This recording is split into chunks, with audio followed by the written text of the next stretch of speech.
ఉదయం పూజకు నల్లటి వస్త్రాలు కంపల్సరీగా నల్లటి వస్త్రాలే ధరించాలి. సాయంత్రం పూజకు పసుపు వస్త్రాలు తప్పక ధరించాలి.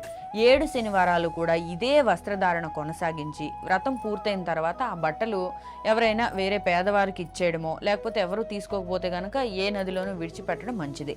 పురుషులైతే 7 శనివారాలు ఆటంకం లేకుండా మధ్యలో ఏ ఒక్క వారం కూడా ఆపకుండా చేయాలి. స్త్రీలైతే గనక మధ్యలో ఆటంకం వస్తుంది కాబట్టి 8 శనివారాలు చేయాలి. ఉదయం పూజకి నల్ల ద్రాక్ష, చిమ్మిలి ప్రసాదం నైవేద్యం పెట్టాలి.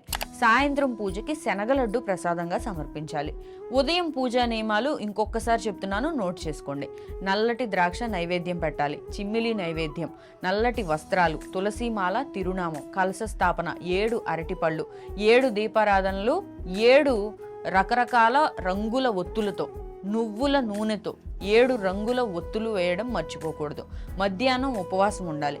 ఇక్కడ చదవవలసిన స్తోత్రాలు ఏమేమంటే వెంకటేశ్వర సుప్రభాతం, శ్రీనివాస దండకం, గోవిందనామాలు, వెంకటేశ్వర స్తోత్రం, వెంకటేశ్వర అష్టోత్తర శతనామవళి, శని ధ్యాన శ్లోకం, శని స్తోత్రం, శని సప్తానామవళి పారాయణం చేయాలి.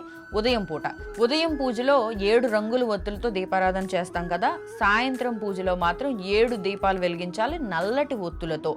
7 అరటిపళ్ళు, విశ్వక్సేన ఆరాధన, షోడశోపచార పూజ, అదాంగ పూజ, వెంకటేశ్వర స్వామి అష్టోత్తరం, శ్రీలక్ష్మీ పద్మావతి అష్టోత్తరములు, మంగళహారతి.